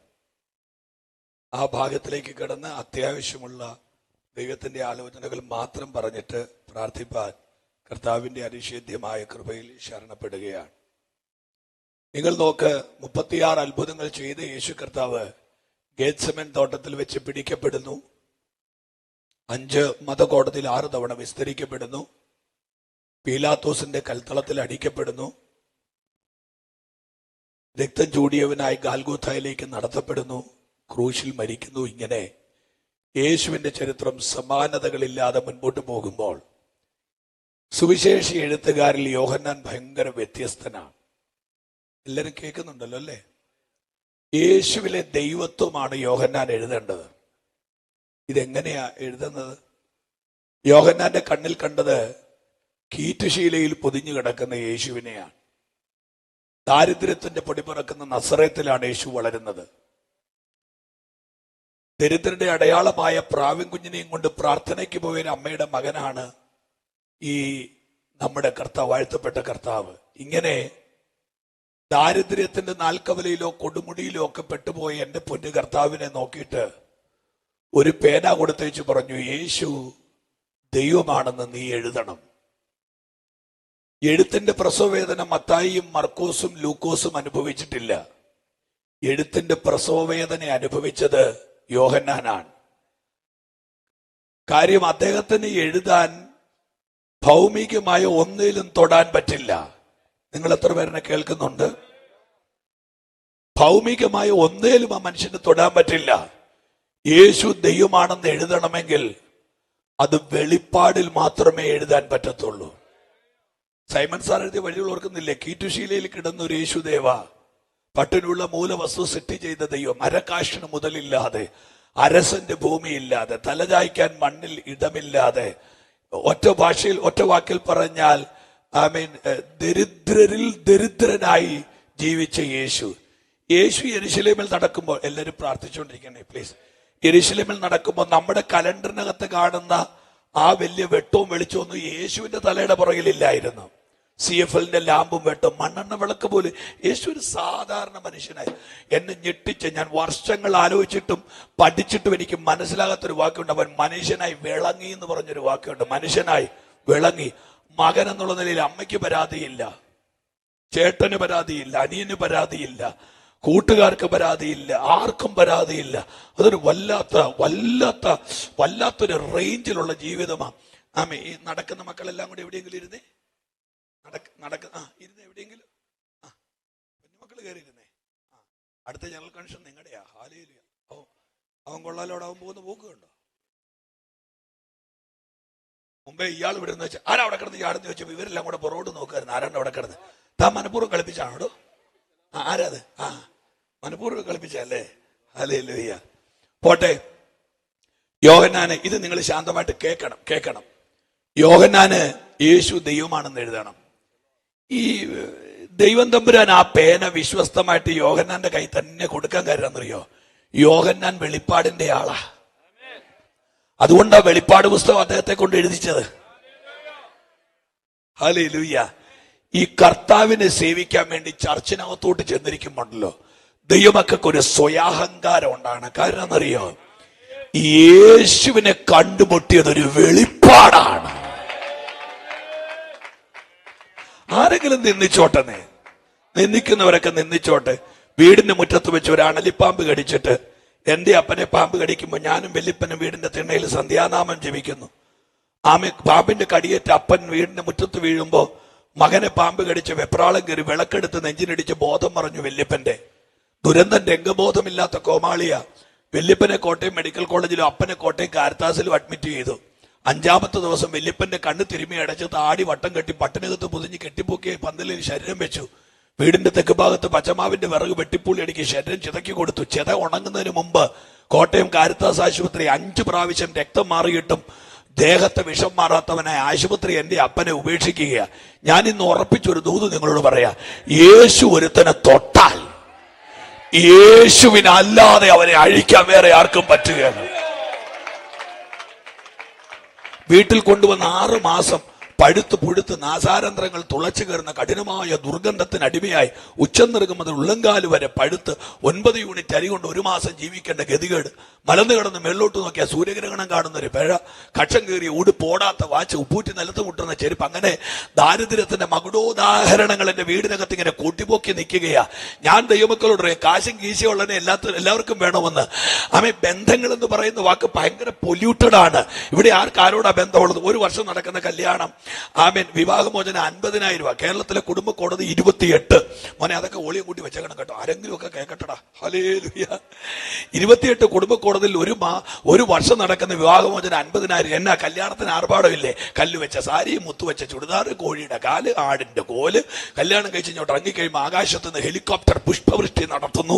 പക്ഷെ കല്യാണത്തിന് ഞാൻ കഴിച്ച കോഴിയുടെ കാല് എന്റെ വയറ്റിൽ ചെല്ലുന്നതിന് മുമ്പ് ചെറുക്കനും പെണ്ണും കൂടെ കോടതിയുടെ വരാന്തേ ചെല്ലും. ഇവിടെ ആരോടാ സ്നേഹമുള്ളത്? കല്യാണത്തിന് പാടുപാടാൻ പോയിട്ടുണ്ടോ? അന്തപുരത്തിലെ രാജ്ഞി ചന്തമെഴും ശോഭമൂലം എന്തു പരിപൂർണയാമവൾ അണിയും വസ്ത്രം പൊൻകസവ് കൊണ്ടു നെയ്തതാ. എന്തു പരിപൂർണയാമവൾ അണിയും വസ്ത്രം പൊൻകസവ് കൊണ്ട് നെയ്തതാൽ എൻ മനസ്സുയരുന്നഹോ നന്മയേറും വചനത്താൽ. ഇതൊക്കെ കല്യാണത്തിന്റെ പാട്ടാ. പിന്നെ മറ്റേ പാട്ട് ഏതായിരുന്നില്ല? ഇന്നീ മംഗല്യ ശോഭിക്ക. ഓ നിന്നടിക്കാനാവിൻ മണി പന്തൽ പണ്ടലങ്കരിച്ചു അന്നു രസവീണ്ടാക്കി എന്ന പോലി നേരം വന്നു ഇന്നീ മംഗല്യം ശോഭിക്കുവാൻ. എന്നാ കുഴപ്പം? ആർക്കും ആരെയും വേണ്ട. കുഞ്ഞുങ്ങൾ വഴിതെറ്റി MDMAയും കഞ്ചാവും സ്ഥിരഭക്ഷണങ്ങളായി മാറി ലോകം മുഴുവൻ തകരുകയാ. എന്റെ അപ്പനെ വീട്ടിൽ കൊണ്ടുവന്നപ്പോ സഹോദരങ്ങളെല്ലാം ഉപേക്ഷിച്ചു. ആരോടാ ബന്ധമുള്ളത്? കീശ കാശില്ലാത്തവനെ ഇവിടെ ആർക്കും വേണ്ട. ഇതെല്ലാം പണം നടത്തുന്ന ഓരോ ഇന്ദ്രജാലങ്ങളല്ലേ. പക്ഷെ ഏത് തകർന്നവനെ കെട്ടിപ്പിടിക്കുന്ന ഒരു ദൈവമുണ്ട്. ഒന്ന് ആർത്തിയോടൊരു ഹല്ലേലൂയ പറഞ്ഞാട്ടെ. തിന്നലും തൊടിയിലുമില്ലാത്തൊരു ദൈവം, അവഗണിക്കപ്പെട്ടവനെ പരിഗണിക്കുന്ന ഒരു ദൈവം. 6 പ്രാവശ്യം അപ്പനും അമ്മയും കൂടെ ആത്മഹത്യക്ക് പോയത്. ആത്മഹത്യ കൈയൊഴിഞ്ഞ് അവസാനം പുഴുത്ത ശരീരമുള്ള എന്റെ അപ്പനെ പൊക്കിക്കൊണ്ട് 2 പേര് പ്രാർത്ഥനയ്ക്ക് പോയി. കർത്താവ് എന്റെ അപ്പനെ തൊട്ടു. വർഷം 39 ഞങ്ങൾ ഈ കർത്താവിനെ പ്രസംഗിക്കുക. പോട്ടെ, യോഹന്നാൻ വെളിപ്പാടിൽ നിന്നുകൊണ്ട് എഴുതി. ഞാനൊരു 4 അധ്യായം പറഞ്ഞു മുൻപോട്ട് പോകാം. യോഹന്നാന്റെ സുവിശേഷം 1-ാം അധ്യായം ആരാധനെ കുറിച്ചുള്ള വെളിപ്പാട്. യോഹന്നാന്റെ സുവിശേഷം 2-ാം അധ്യായം ആരാധന സ്ഥലത്തെ കുറിച്ചുള്ള വെളിപ്പാട്. യോഹന്നാന്റെ സുവിശേഷം 3-ാം അധ്യായം ആരാധനക്കാരനെ കുറിച്ചുള്ള വെളിപ്പാട്. യോഹന്നാന്റെ സുവിശേഷം 4-ാം അധ്യായം ആരാധനയെ കുറിച്ചുള്ള വെളിപ്പാട്. 1 മുതൽ പറഞ്ഞു വരാം. യോഹന്നാന്റെ സുവിശേഷം 1-ാം അധ്യായം ആരാധനെ കുറിച്ചുള്ള വെളിപ്പാട്. ആരാധ്യൻ? നമ്മുടെ വാഴ്ത്തപ്പെട്ട കർത്താവ്. ത്രിത്വത്തിൽ 2-ാമനായ, ത്രിലോകത്തിന്റെ ഉടമസ്ഥനായ, ഭൂരാജാക്കന്മാർക്ക് അധിപതിയായ, തേജസ്വരൂപനായ, അത്ഭുതത്തിന്റെ മന്ത്രിയായ, ശാരോനിലെ പനിനീരിന്റെ പുഷ്പമായ, താഴ്വരയിലെ താമരപ്പൂവായ ആദിയിൽ വചനമുണ്ടായിരുന്നു, വചനം ദൈവത്തോടു കൂടെയായിരുന്നു, വചനം ദൈവമായിരുന്നു, വചനം ജഡമായി തീർന്നു, കൃപയും സത്യവും നിറഞ്ഞവനായി നമ്മുടെ ഇടയിൽ പാർത്തു. അയ്യോ നാട്ടുകാരെ, കങ്ങലക്കാരെ, ഉറക്കൊരു ദൂത് പറയോ, അവൻ മറിയയുടെ ഗർഭപാത്രത്തിലല്ല യേശുവിന്റെ ആരംഭം. അവൻ അനാദിയായ ദൈവമാ. അവൻ അബ്രഹാമിന് മുൻപേ ഉള്ളവൻ.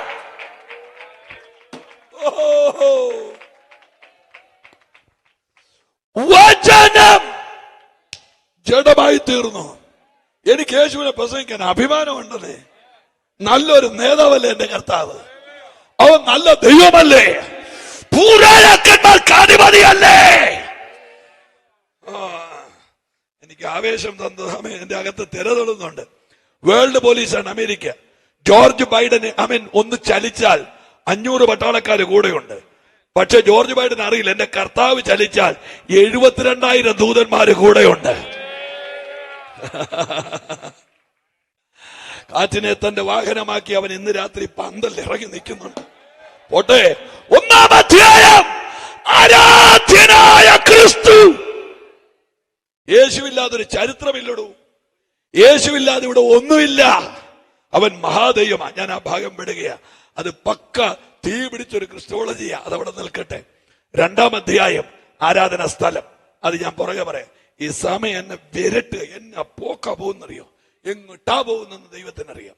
3-ാം അധ്യായം ആരാധനക്കാരൻ നിക്കോദേമോസ്. ഞാൻ അതൊരു 5 മിനിറ്റ് പറഞ്ഞേച്ച് നിങ്ങൾ എല്ലാവരും സന്തോഷത്തോടെയാണോ ഇരിക്കുന്നത്? ചിലരുടെ ഒക്കെ നോട്ടം കണ്ടിട്ട് എനിക്കൊരു വിശക് തോന്നുന്നുണ്ട്. കുഴപ്പമില്ലല്ലേ? ഹല്ലേലൂയ. ഈ 3-ാം അധ്യായത്തിലെ നിക്കോദേമോസ് ശ്രദ്ധിച്ച് കേട്ടോണേ. ഈ വീഡിയോ പിടിക്കുന്ന ഞാനിങ്ങനെ നടക്കുന്നതുകൊണ്ട് എന്നോട് പരാതിയുണ്ടോ? ഇല്ലല്ലോ. നിക്കോദിമോസ് രാത്രിയിൽ യേശുവിന്റെ അടുക്ക ചെല്ലുക. അതെന്താ കാര്യം? പകല് പോയാൽ കല്ലെ തട്ടാതെ, വേലിയെ മുട്ടാതെ, കമ്പിവേലി ഒരയാതെ മര്യാദയ്ക്ക് നടന്നു പോകരുതോ? അപ്പൊ രാത്രി പോകാൻ കാര്യം, കാല് തട്ടിയാലും കുഴപ്പമില്ല, പദവിയെ പുള്ളിക്കാരൻ പേടിക്കുന്നുണ്ട്. പക്ഷെ നിങ്ങൾ എഴുതി വെച്ചോണം, 2024 ഒളിച്ചിരിക്കുന്ന ചിലതിനെ സഭ സ്നാനപ്പെടുത്തുന്ന വർഷമാണ്. അങ്ങ് ഗസയിൽ വെച്ച് ഷണ്ണനെ മുക്കിയതുപോലെ അവൻ ദൈവസഭ ചില അധികാരികളെ സ്നാനപ്പെടുത്തുന്ന വർഷമാണ്. ഒന്ന് ആർത്ത് വിളിച്ചൊരു ഹല്ലേലൂയ പറഞ്ഞാട്ടെ. ഒരു രാത്രിയിൽ നിക്കോദിമോസ് യേശുവിന്റെ അടുക്കൽ പോയി. ന്യായപ്രമാണത്തിന്റെ 39 പുസ്തകങ്ങൾ അരച്ചുകളാക്കി വിഴുങ്ങിയ ഒരു പരീശൻ, ന്യായപ്രമാണത്തിന്റെ ഒരു അധികായൻ, ന്യായപ്രമാണത്തിന്റെ കാവൽ പട്ടാളം, ന്യായപ്രമാണത്തിന്റെ സോൾജിയർ യേശുവിന്റെ അടുക്കൽ ചെന്ന്. ഇനി നിങ്ങൾ എന്നെ ഗൗരവമായിട്ട് ശ്രദ്ധിക്കണം. എന്നെ ഗൗരവം എന്നറിയാം സംഭാഷണം. ഞാൻ ഇവിടെ നിന്നോട്ടെ. യേശുവിന്റെ മുഖത്ത് നോക്കി ഇദ്ദേഹം പറയാം, നീ പിതാവിന്റെ അടുക്കൽ നിന്ന് സ്ഥാനാപതിയായി വന്നിരിക്കുന്നു എന്നും പിതാവ് നിന്റെ കൂടെ ഇല്ലെങ്കിൽ ഈ കണ്ട അത്ഭുതമൊന്നും നിനക്ക് ചെയ്യാൻ കഴിയത്തില്ലെന്നും ഞാൻ അറിയുന്നു. ഇതിനകത്ത് എന്താ കുഴപ്പം? എന്നെ ഒന്ന് സഹായിക്കാവോ ദേവദാസന്മാരെ? പാസ്റ്റർ, ഈ വാക്കിനകത്ത് എന്താ കുഴപ്പം? പറഞ്ഞ തെറ്റാണോ? നീ പിതാവിന്റെ അടുക്കൽ നിന്ന് സ്ഥാനാപതിയായി വന്നിരിക്കുന്നു. Absolutely right. പിതാവ് നിന്നോട് കൂടെ ഇല്ലെങ്കിൽ, യോഹന്നാൻ 7 യേശു പറഞ്ഞാ ഞാനും പിതാവും ഒന്നാ. പറഞ്ഞതിന് തെറ്റൊന്നുമില്ല. പക്ഷേ ഈ നിക്കോദിമോസിന്റെ ചോദ്യം കിഴക്കോട്ടു, യേശുവിന്റെ ഉത്തരം പടിഞ്ഞാറോട്ടുമാ പോയത്. നിക്കോദിമോസ് പറഞ്ഞാ നീ പിതാവിന്റെ അടുക്കൽ നിന്ന് സ്ഥാനാപതിയായി വന്നിരിക്കുന്നുവെന്നും പിതാവ് നിന്നോട് കൂടെ ഇല്ലെങ്കിൽ കണ്ട അത്ഭുതങ്ങളൊന്നും നിനക്ക് ചെയ്യാൻ കഴിയത്തില്ലെന്നും ഞാൻ അറിയുന്നു. യേശു ആമേൻ പറഞ്ഞില്ല. യേശു എന്റെ കണ്ണി നോക്കി വെച്ച് പറഞ്ഞു, വീണ്ടും ജനിച്ചില്ല, ഞാൻ നിന്നെ അടിച്ചതിനകത്ത് കയറ്റുകയെന്ന് പറഞ്ഞു. അതാ മറുപടി. ഇത് നിങ്ങളോട് പറഞ്ഞ ഒരുപാട് കണ്ണുപൊട്ടനെ കൊഞ്ഞനെ കുത്തുന്ന പോലെ ആയിപ്പോയി. വീണ്ടും ജനിച്ചില്ല എങ്കിൽ ഹല്ലേലൂയ. അപ്പൊ യേശു മറുപടി പറഞ്ഞത് നിക്കോദിമോസിന്റെ വായിലിരുന്ന വാക്കിനല്ല, അവന്റെ ഹൃദയത്തിലെ ചിന്തയ്ക്കാ.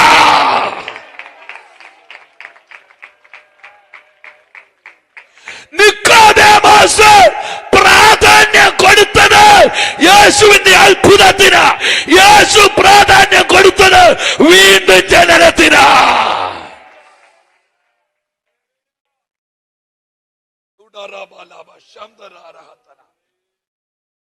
ദൈവസഭയെ അത്ഭുതം നടക്കട്ടെ, പക്ഷേ വലുത് വീണ്ടും ജനനമാണ്.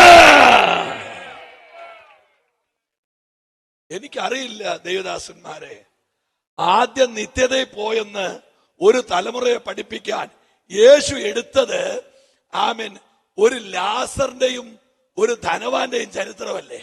അതിനകത്ത് നരകത്തിൽ പോയ ധനവാൻ കോടീശ്വരനും സ്വർഗത്തിൽ പോയ ലാസർ പുഴുത്തവനും. നിങ്ങൾക്ക് ആ വാക്ക് ഇഷ്ടപ്പെട്ടില്ലെങ്കിൽ സോറി, പഴുത്തവൻ. വടുപോലെ കുഴികളുള്ള നാസാരന്തരം തുളച്ചു കയറുന്ന കഠോരമായ ദുർഗന്ധമുള്ള കറുത്ത നിറത്തിൽ പഴുപ്പും ചെലവും ഒഴുകിയിറങ്ങുന്ന പുഴു തത്തിക്കളിക്കുന്ന ആകാരം വിരൂപമായി പോയ സൗഷ്ഠം തകർന്നു പോയ ഒരു പാവപ്പെട്ട മനുഷ്യനെ നോക്കിയിട്ട് എന്റെ തമ്പുരാൻ പറയുകയോ, പുഴുത്ത ലാസർ ഇരിക്കുന്നത് അബ്രഹാം പിതാവിന്റെ മടിയിലാ. എന്താ അതിന്റെ അർത്ഥം? രോഗം നിത്യതയ്ക്ക് തടസ്സമല്ല.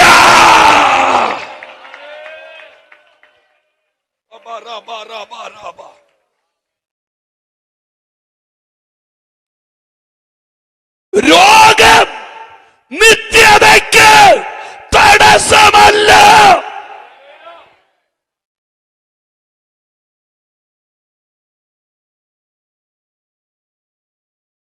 പണ്ട് പരസ്യത്തിന് പോകുമ്പോ റോഡിന്റെ വക്കിൽ നിന്നൊരു പാട്ട് പാടുമായിരുന്നു. നരകവാസം ഇങ്ങനെ അറിയാം പാട്ട്? ഇല്ല. തീജ്വാലയാൽ എന്റെ നാവ് വരളുന്നേ, ഒരിട്ടു വെള്ളം തരണേ, അബ്രഹാം പിതാവേ ലാസറിൻ വിരൽ മുക്കി നാവിനെ നനയ്ക്കണമേ.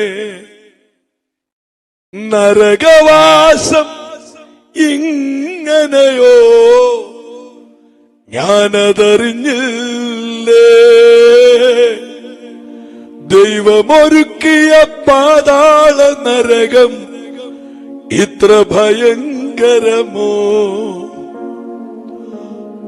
പുകവലിച്ചു ഞാൻ മദ്യലഹരിയിൽ മാന്യനായി നടന്നു, ഇപ്പോൾ പുകയും ഗന്ധകവും എൻ അകത്തും സ്കെയിൽ ഔട്ടാ അകത്തും പുറത്തും പുഴുവും. നരകവാസം ഇങ്ങനെയോ ഞാനതറിഞ്ഞില്ലേ, ദൈവമൊരുക്കിയ പാതാള നര. എനിക്ക് അതിനകത്തൊരു വരി വലിയ രസമുള്ളതാ. സുവിശേഷ ഘോഷണം നാടെങ്ങും കേൾക്കുമ്പോ വയറ്റി പിഴപ്പെന്നു കരുതി. സത്യല്ലേ?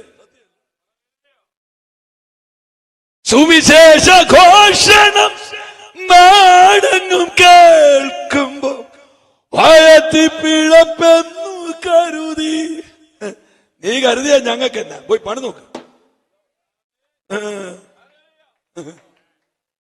ഒരാമയും വായ്പെങ്കിലും മേടിച്ച് പറയാം. ആ നിക്കോദിമോസ്, ഇതിനകത്തെ പ്രമേയം വീണ്ടും ജനനമാടോ? പാസ്റ്റർമാരെ, നമ്മുടെ വേദി നിന്നൊക്കെ നമ്മൾ പടിയടച്ച് പുറത്താക്കിയ പ്രസംഗമാ മാനസാന്തര പ്രസംഗം. നമുക്ക് വീണ്ടും ജനനം പ്രസംഗിക്കണ്ട, നമുക്ക് മാനസാന്തരം കേൾക്കണ്ട, നമുക്ക് എന്തെങ്കിലും കേട്ട് ഒച്ച വെച്ചാൽ മതി. നമുക്ക് തിരിച്ചു വരാ. ദൈവം നമ്മെ വിളിച്ചത് മാനസാന്തരം പ്രസംഗിക്കാനാ.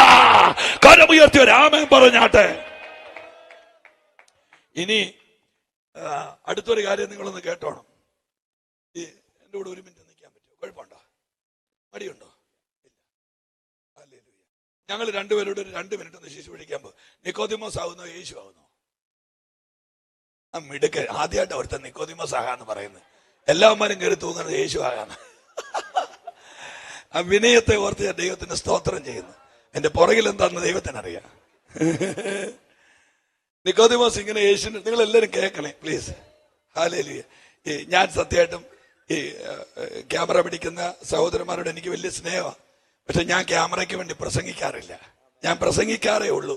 അത് ആർക്കെങ്കിലും എവിടെയെങ്കിലും പ്രയോജനപ്പെട്ട ആകട്ടെ എന്ന് മാത്രമേ ഉള്ളൂ. അല്ലാതെ I don't care, I don't mind. ഈ ഇങ്ങനെ നിക്കോദിമോസിന്റെ കയ്യിൽ ഇങ്ങനെ യേശു, എബിയാണോ എന്നെ വിളിച്ചുകൊണ്ടിരുന്നത്? അപ്പം തേടി വള്ളി തന്നെ കയ്യെ ചുറ്റിയല്ലോ. അപ്പം ഇങ്ങനെ യേശു എബി ഇങ്ങനെ ഒരാളുടെ കയ്യെ പിടിച്ചുള്ള കുഴപ്പമില്ലാന്നറിയാം. അവൻ ആൽഫ ഒമേഗ, ആദി അന്തം തുടക്കം ഒടുക്കം. അത്തിയുടെ മേളിൽ ഇരുന്ന സക്കയ്യെ പൊക്കും, കീഴെ ഇരുന്ന നഥനയേലിനെ പൊക്കും, സ്തോത്രം പറഞ്ഞ് സ്തോത്രാഴ്ച മുഖ്യ അനന്യാസിനെ പൊക്കും. ഗലീലക്കട എടോ വളിച്ചു ചിരിക്കരുത് കേട്ടോ, ഇവര് വല്ലാതെയാകും കേട്ടോ. ഗലീലക്കടലിന്റെ അടിയിൽ കൂടെ പോയ മീന്റെ വായിലിരിക്കുന്ന ചതുർദ്രഹ്മപ്പണം കരയ്ക്ക് നിന്ന് എണ്ണും. പാതാളത്തിൽ കിടക്ക വിരിച്ചാൽ അവിടെ, സമുദ്രത്തിന്റെ അറ്റത്ത് പോയി പാർത്താൽ അവിടെ. തനിക്കൊരു പ്രയോജനമില്ലാത്ത തന്റെ തലയിലെ മുടി ഇരുന്നെണ്ണുന്ന പാർട്ടിയാണ് നമ്മുടെ കർത്താവ്. അപ്പൊ എന്നാ കർത്താവല്ലേ? അപ്പൊ ഈ കർത്താവ് ഇങ്ങനെ കയ്യെ പിടിച്ചുള്ള കുഴപ്പം എന്നാന്നറിയോ? അവൻ ആൽഫ ഒമേഗ ആദി അന്തായതുകൊണ്ട് കയ്യെ പിടിക്കുമ്പോൾ തന്നെ ജനന ദിവസവും മരണ ദിവസവും കർത്താവിനെ കാണാം. എത്ര പ്രാവശ്യം ശ്വസിക്കുമെന്ന് കർത്താവിനറിയാം. നെഞ്ച് എത്ര ഇടിക്കുമെന്നറിയാം. കാലെത്ര ചോടും എന്ന് പറഞ്ഞ അത് അയ്യോ എന്റെ അപ്പാ. അങ്ങനെയാണ് ഈ നിക്കോദിമോസിന്റെ കയ്യെ പിടിച്ച യേശു കണ്ണി നോക്കി വെച്ച് പറയാം, എടാ നീ വീണ്ടും ജനിച്ചില്ല, ഞാൻ നിന്നെ അടിച്ചതിനകത്ത് കയറ്റത്തില്ലെന്ന് ആക്രോശിക്കുമ്പോ യേശുവിനറിയാം യേശുവിന്റെ ബോഡി ക്രൂശ് നിറക്കാനുള്ളവനായിവൻ. Come on come on come on. യേശുവിന്റെ ബോഡി ക്രൂശ് നിറക്കാനുള്ള ആളാ. ഇനി നമുക്കൊരു 2 മിനിറ്റ് നിൽക്കണേ. ഇനി നിങ്ങളൊന്ന് കേട്ടോണം കേട്ടോ. ഹല്ലേലൂയ. ഈ നിക്കോദിമോസ് യേശുവിന്റെ ബോഡി ക്രൂശ്, എല്ലാവരും കേൾക്കുന്നുണ്ടോ? ബോഡി ക്രൂശ് നിറക്കാൻ അവിടെ ചെന്നു. ഈ ഞാൻ ശിശു നിൽക്കുന്നതിന് കുഴപ്പമുണ്ടോ? ഇല്ല. ഞാൻ ശിശുട്ടിക്കുന്ന സഭ മണർകാടാണ്. ഞങ്ങളുടെ സെമിത്തേരി പരുത്തുംപാറയില. ഈ സെമിത്തേരിക്ക് ഭയങ്കര വിലയാ. ഒരു തുളയ്ക്ക് 2.5 ലക്ഷം രൂപയൊക്കെയാ. അപ്പം ഞങ്ങൾക്ക് കിട്ടിയത് 5ാമത്തെ നിലയാ. അപ്പൊ ഞാൻ ഞങ്ങളുടെ ദൈവമക്കളോട് പറഞ്ഞു, ജീവിച്ചിരിക്കുമ്പോൾ ഉയർന്നില്ലല്ലോ, മരിച്ചു കഴിഞ്ഞാൽ പിന്നെ നല്ല നിലയിലായിരിക്കും എന്ന് പറഞ്ഞു. അപ്പൊ അവിടെ ചെന്നേച്ച് ഈ ബോഡി മേളിലോട്ട് വെക്കാനുള്ള സംവിധാനം അവിടെയുണ്ട്. അവിടെ ഒരു ക്രെയിൻ ഉണ്ട്. അതിൽ ഇങ്ങനെ ബോഡി അങ്ങോട്ട് എടുത്തു വെച്ചേച്ച് ഒരു തുടലെ പിടിച്ച് ഒരു വലി വലിച്ചാലുണ്ടല്ലോ, ഈ ഒരല്ലേലിയ പോലും പറയാത്ത ഈ അച്ചായന് 83 കിലോ ഷൂക്ക് എന്ന് പറഞ്ഞ് മേളിൽ ചെല്ലും. ഇങ്ങനെ ഒന്ന് തട്ടി വെച്ചാൽ മതി, ATM കാർഡ് ഇരിക്കുന്നല്ലോ അവിടെ ഇരിക്കും. പിന്നെ നമ്മൾ മണ്ണെടുത്തെറിഞ്ഞ് നീയോ സഹോദര കാലാവസാനത്തെങ്കിൽ ഓഹരി പ്രായപ്പം നീ എഴുന്നിട്ട് വരിക എന്ന് പറയുമ്പോഴേ നമുക്കറിയാൻ വരികയില്ലെന്ന്. എന്നാലും അങ്ങനെ പറയാൻ പറ്റുള്ളൂ. പിന്നെ ഹല്ലേലൂയ. അപ്പം എനിക്ക് ശരിക്കും ചിരി വരുന്നുണ്ട്. ഞാൻ യോഗം കഴിഞ്ഞ് ചിരിച്ചോളാം. അപ്പം ഈ നിങ്ങളൊന്ന് ഓർത്ത് നോക്കിക്കേ, ഈ യേശുവിന്റെ ക്രൂശൽ യേശുവിനെ തറച്ചു കഴിഞ്ഞാൽ പിന്നെ ബോഡി ക്രൂശൽ നിറക്കുന്ന ഒരു ഉപകരണവും ലോകത്തിലില്ല. എനിക്കത് പറയാൻ ഒത്തിരി ആവശ്യമുണ്ട്. എനിക്ക് തൊണ്ടയൊന്നും വയ്യ. ഒത്തിരി ദിവസങ്ങളായി പ്രിയപ്പെട്ടവരെ ഉറങ്ങിട്ടു ഈ കാഴ്ച തന്നെയാണ്. പക്ഷെ കർത്താവ് വിശ്വസ്തനാ കേട്ടോ. എനിക്ക് ആവേശം ഒട്ടും കുറഞ്ഞിട്ടില്ല. എന്റെ യേശുവിനെ പ്രസംഗിക്കാൻ എനിക്ക് ജീവനും ആവേശമാണ്. ഈ യേശു കർത്താവിന്റെ ശരീരം 3 ആണിമേൽ ഇങ്ങനെ തൂങ്ങിക്കിടക്കുകൊണ്ട്, ഓ 3 ആണിമേൽ തൂങ്ങിടുന്നയ്യോ, മണ്ണിനും വിണ്ണിനും മധ്യയായി ഏഴയ്ക്കായഹോ, ഓ ഇറ്റിറ്റു വീണിടും രുധിരം പാപശാന്തിക്കായി ഊറ്റിത്താൻ രക്തമാസകലം ഏഴയ്ക്കായഹോ. കാൽവരി മാമലമുകളിൽ കാൺമതെന്തഹോ, ദേവകുമാരൻ എന്റെ പേർക്കായി തൂങ്ങിടുന്നയ്യോ. എന്നെ വരികളല്ലേ 3 ആണിമേൽ ഭൂമിയിൽ പുഷ്പത്തിന്റെ ഇതള് പോലെ. അപ്പം യേശുവിന്റെ ശരീരം ക്രൂശെ തൂങ്ങിക്കിടക്കുകയാ. ആപാത ചൂടൻ തകർന്നുടഞ്ഞുലഞ്ഞ് അറവുശാല രക്തം ഒഴുകി ഉണങ്ങി കുറക് തൂങ്ങിക്കിടക്കുന്നല്ലോ തൂങ്ങിക്കിടക്കുന്നു. യേശു അലറിക്കരയുന്നു, പ്രാണനെ പിതാവിന്റെ കയ്യിൽ ഏൽപ്പിച്ചു കൊടുക്കുന്നു. എന്നോട് കൂടെ നിൽക്കുന്ന നമ്മൾ ഒരുമിച്ച് ശുശ്രൂഷിക്കുവാണ്. രാത്രി 2 പേര് കയറി വരും. ആരൊക്കെയാണെന്നറിയാം പ്രാർത്ഥിച്ചുകൊണ്ടിരിക്കാമോ? ഒന്ന് അരിമത്തേക്കാരൻ യോസഫ് എന്ന മന്ത്രി, 2 നിക്കോദിമോസ് എന്ന് പറഞ്ഞ ഈ ചേട്ടൻ. ചുമ്മാതല്ല പാസ്റ്റർ വരുന്നത്, 100 റാത്തൽ തൂക്കം മൂരും അകിലും കൊണ്ടായി വരുന്നത്. ഞാൻ കഴിഞ്ഞ ദിവസം പഠിച്ചൊരു വാക്ക് കേൾക്കണം. യെരുശലേമിലെ 3 ധനാഢ്യരിൽ ഒരാളായിരുന്നു നിക്കോദിമോസ്. പക്ഷെ യേശുവിന് വേണ്ടി നിന്ന് അവസാനം അവൻ ദരിദ്രനായിട്ട് മരിച്ചെന്ന ചരിത്രം.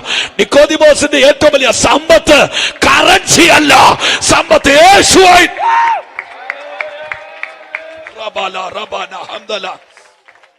നിങ്ങളെ ചരിത്രം ഒന്ന് കേട്ടോണം. യേശു ഇങ്ങനെ ക്രൂശെ തൂങ്ങിക്കിടക്കുന്നു. ഒരു സമൂഹം മുഴുവൻ, അസ്വസ്ഥത ഉണ്ടേ പറയണേ, ഒരു സമൂഹം മുഴുവൻ ഇങ്ങനെ നോക്കി നിൽക്കുമ്പോ ആപാത ചൂടും ഒരു ഗവൺമെന്റ് ആക്രമിച്ച് 18 മണിക്കൂർ ഒരു വൈദ്യൻ ഇഞ്ച ഇടിച്ചു പിടിയുന്നത് പോലെ, വസ്ത്രം കല്ലിൽ തല്ലി അലക്കുന്നത് പോലെ ആപാത ചൂട ഉലച്ചുടച്ച് സൂര്യ തേജസ്സുള്ളവനെ, താമര ഇതള പോലെയുള്ളവനെ, ഷാരോനിന്റെ പനിനീർ പുഷ്പമായവനെ ആപാത ചൂട ഉടച്ച് ഉലച്ച് കിടത്തിയിരിക്കുകയാ. അവിടെ കിടന്നുകൊണ്ട് പ്രാണനെ പിതാവിന്റെ കരങ്ങളിലേക്ക് ഏൽപ്പിച്ചു കൊടുത്തു. പ്രാണനെ വിട്ടപ്പോ നേരെ താഴെ നിക്കോദിമോസ് കയറി വന്നു. 2024 ഞാൻ ഈ IPH ചർച്ചിനോട് പ്രവചിച്ചു പറയാ, ചിലർ കയറി വരാൻ പോകയാ. ഒന്ന് കൈയടിച്ചാമേ പറയാമോ? പ്രതീക്ഷിക്കാത്ത ചിലര്. ശ്രദ്ധിക്കേ, എന്നെ ഒന്ന് കെട്ടിപ്പിടിക്കേണ്ടി വരുമായിരിക്കും. നിക്ക്. ആമേൻ. ഞാൻ നിക്കോദിമോസിനോട് ചോദിക്കുന്നു, അങ്ങ് എങ്ങനെയാ ക്രൂശെ കരുത്? പാസ്റ്റർമാരെ നിങ്ങളൊന്ന് പറ, ഇത്രയും പൊക്കത്തിരിക്കുന്ന ക്രൂശെന്ന് ആ ശരീരം ചെത്തിക്കണ്ടിച്ച് താഴെയിട്ട് അസ്ഥി ഒടിയേലേ? എന്താ മിണ്ടാത്തെ? ഒടിവല്ലോ. ക്രൂശ് തള്ളി മറിച്ചിട്ട് അസ്ഥി ഒടിയേലേ? അപ്പൊ യേശുവിന്റെ ശരീരം ചെത്തിക്കണ്ടിച്ച് താഴെ ഇടാൻ പറ്റുകയില്ല, തള്ളി മറിച്ചിടാൻ പറ്റത്തില്ല. എനിക്കറിയില്ല പ്രിയരെ, ഐ കാന്റ് എക്സ്പ്ലെയിൻ. നിക്കോദിമോസ് എങ്ങനെയോ വലിഞ്ഞ് എന്റെ മേളിൽ കയറി കാണും. നിങ്ങൾ എന്നെ ഒന്ന് കേൾക്കണേ മക്കളെ, ഇങ്ങോട്ട് മാറി നിൽക്കും, ഇവിടെ നിൽക്കാം. നിക്കോദി, ഐ എം സോറി, യോൻ പോയി കഴിഞ്ഞാൽ അയാൾ എന്നിട്ട് ഒലച്ചൊന്നു പറഞ്ഞ് നിന്നെ കൊല്ലും ഞാൻ.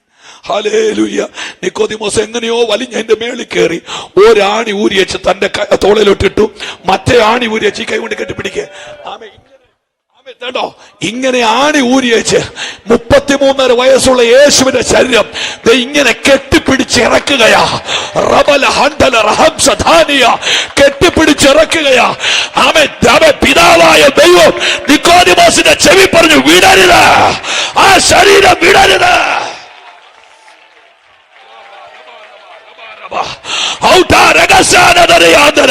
ആ ശരീരം വിടരുത്, കാരണം അസ്ഥി ഒടിയാൻ പാടില്ല. ഇനി 3 കാര്യങ്ങൾ വീട്ടിൽ ചെന്ന് ഡയറിയിൽ എഴുതി വെക്കണം. ക്രൂശെ തൂങ്ങിയവന്റെ ശരീരത്തിന് 3 പ്രമാണമുണ്ട്. 1, അവന്റെ ബോഡി നിലത്ത് കിടത്താൻ പാടില്ല. കാര്യം എന്നറിയോ? മിസ്രൈമിന്റെ ദൈവങ്ങളിൽ ഒന്ന് ഭൂമിയാണ്. കുറ്റവാളിയുടെ ബോഡി ഭൂമിയിൽ കടത്തിയാൽ ദൈവകോപം ഉണ്ടാകും. 2, ആ ബോഡി തീക്കത്തിടാൻ പാടില്ല. അഗ്നി അവരുടെ ദൈവമാണ്, കുറ്റവാളിയെ ദഹിപ്പിക്കരുത്. 3, വെള്ളത്തിൽ ഒഴുക്കാൻ പാടില്ല, കാര്യം വെള്ളം അവരുടെ ദൈവമാണ്. അങ്ങനെയാണെങ്കിൽ നിക്കോദിമോസിന്റെ തോളിൽ ഇരിക്കുക ഈ ശരീരം.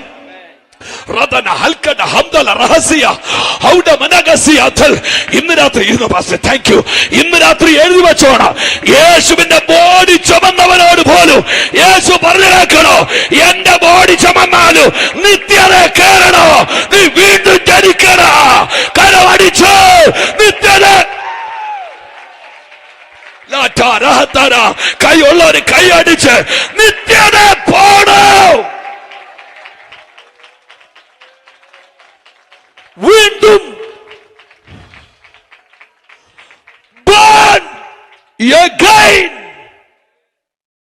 നിർത്തരുത് വീണ്ടും ജനനത്തെ കുറിച്ചുള്ള പ്രസംഗം, നിർത്തരുത് മാനസാന്തര പ്രഖ്യാപനം. ഞാൻ പോകുന്ന എല്ലാ യോഗത്തിലും ഇത് തന്നെയാ. അടുത്ത യോഗത്തിന് അവര് വിളിച്ചില്ല. എനിക്കെന്റെ അപ്പായുണ്ട് എന്റെ കൂടെ. 95 വടവാതിലുള്ള PM ഫിലിപ്പ് സാറിന്റെ ബൈബിൾ കോളേജിൽ പഠിക്കുമ്പോ അപ്പച്ചൻ പറഞ്ഞൊരു വാക്ക് ഞാൻ ഇന്നും ഓർക്കുന്നുണ്ട്. ഒരു യോഗത്തിൽ യേശുവിന്റെ ക്രൂശിൽ ആണിയടിക്കുന്ന ഒച്ച കേൾക്കുന്നില്ലെങ്കിൽ അത് സുവിശേഷ യോഗമല്ല, അത് ശബ്ദമലിനീകരണ യോഗമാണ്. പൗലോസ് പറഞ്ഞു, എനിക്കോ നമ്മുടെ കർത്താവായ യേശുവിന്റെ ക്രൂശിലല്ലാതെ പ്രശംസിപ്പാൻ